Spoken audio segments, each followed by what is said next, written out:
Oke, baik. Kalau untuk, ketegangan yang saat ini terjadi di Timur Tengah, itu sebenarnya kalau reaksi awalnya tentu, masih untuk jangka pendek, terlebih dahulu ya, terutama untuk di sentimen negatifnya, tetapi mungkin kalau untuk jangka panjangnya kita perlu melihat lagi, apakah memang, eskalasi ini terus berkepanjangan yang mengakibatkan beberapa,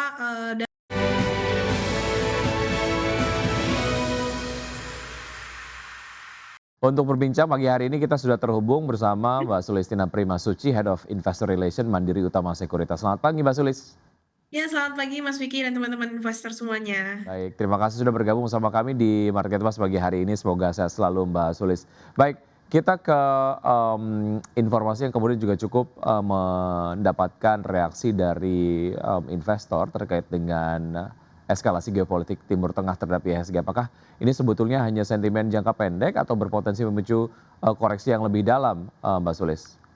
Oke, baik. Kalau untuk, ketegangan yang saat ini terjadi di Timur Tengah, itu sebenarnya kalau reaksi awalnya tentu, masih untuk jangka pendek, terlebih dahulu ya, terutama untuk di sentimen negatifnya, tetapi mungkin kalau untuk jangka panjangnya kita perlu melihat lagi, apakah memang, eskalasi ini terus berkepanjangan yang mengakibatkan beberapa, dampaknya itu signifikan seperti kepada harga energi, perdagangan global. Nah, itu nantinya yang akan melihat, bagaimana untuk dampak jangka panjangnya. Tapi sejauh ini saya lihat masih untuk, jangka pendek, apalagi tadi yang seperti, Mas Vicky juga sudah sampaikan di awal, sudah ada janji Presiden AS, yaitu Donald Trump untuk menstabilkan pasar minyak juga ya dengan meredakan kecemasan investor tentang konflik Timur Tengah. Jadi ini mungkin, hanya untuk jangka pendek terlebih dahulu. Baik, ini juga terkait dengan upaya untuk mendeeskalasi, konflik yang ada di sana. Iran terbuka untuk kemudian berkomunikasi dengan Amerika Serikat, begitu juga dengan Donald Trump begitu ya. Baik, hal lain yang juga menjadi fokus adalah mengenai penutupan Selat Hormuz oleh Iran berpotensi mengganggu suplai minyak global. Jika kemudian harga minyak melonjak tajam, sektor mana di Indonesia yang, terdampak positif dan juga negatif, Mbak Sulis?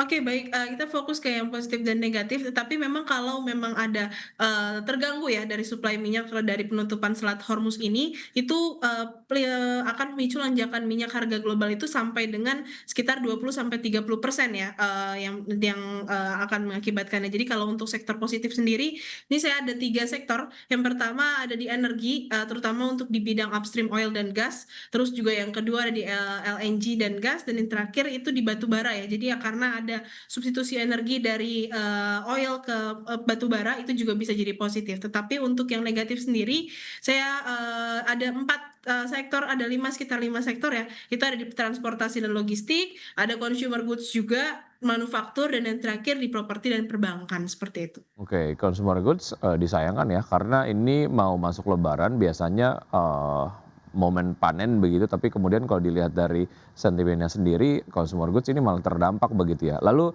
rekomendasi Anda terhadap consumer goods ini seperti apa? Netral saja atau seperti apa?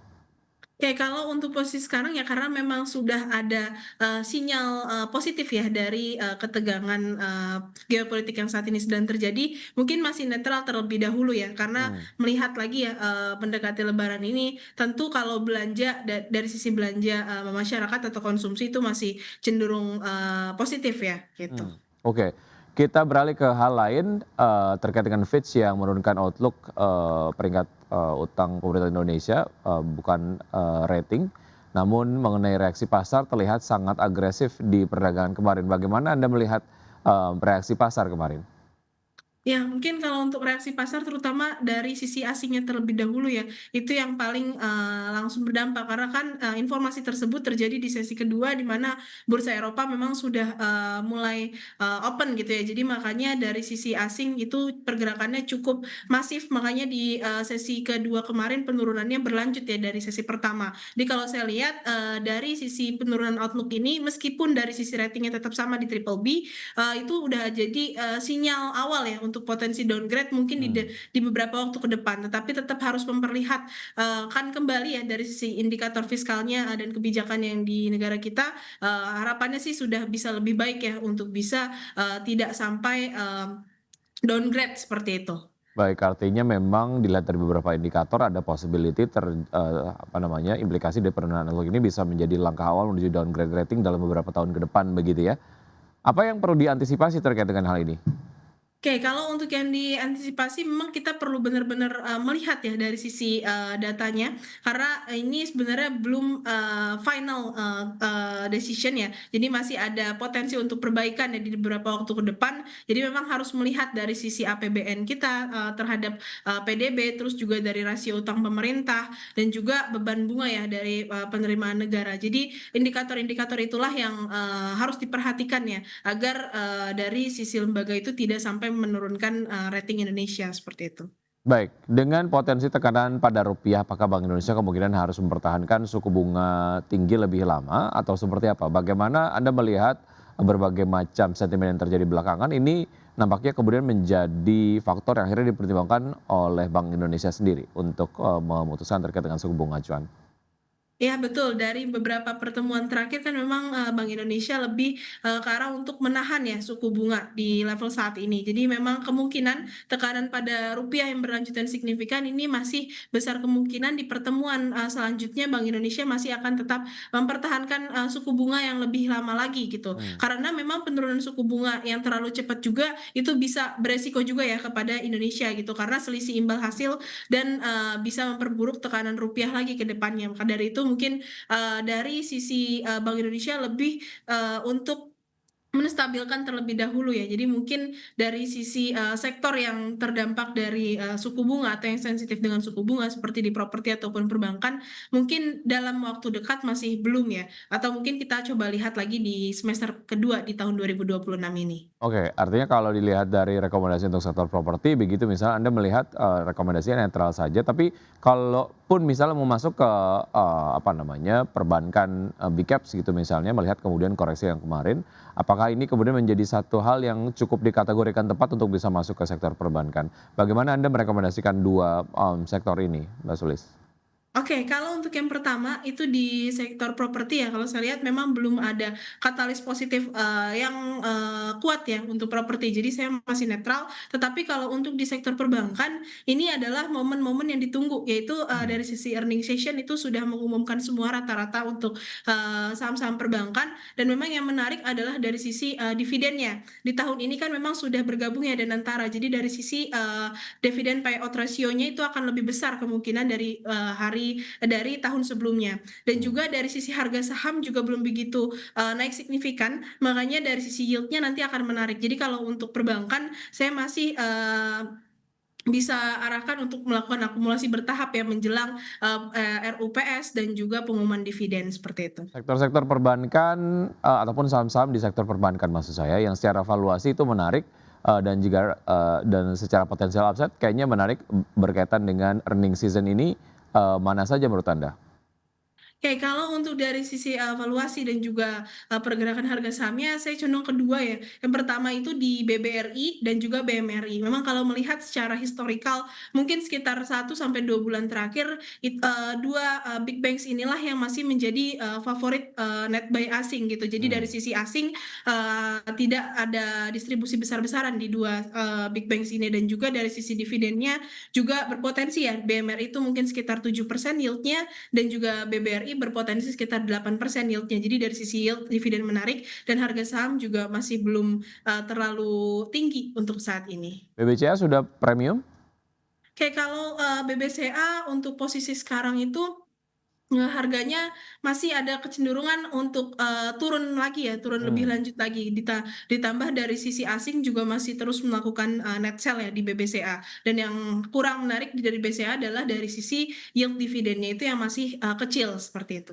Oke, BBRI dan juga BMRI menjadi dua saham yang Anda lihat menarik dan juga bisa kumulatif buy begitu ya.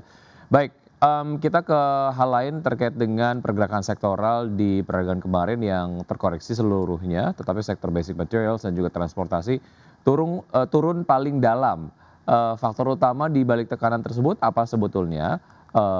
Dan juga saya ingin, apa namanya, cukup fokus juga ke dalam, pergerakan dari sektor transportasi begitu ya, mau masuk musim mudik tapi sektor transportasi malah kemudian turun paling dalam. Bagaimana Anda melihat, pergerakan kedua sektor ini ataupun mungkin secara general, pelemahannya yang kemudian terjadi cukup merata kemarin seperti apa Mbak Sulis?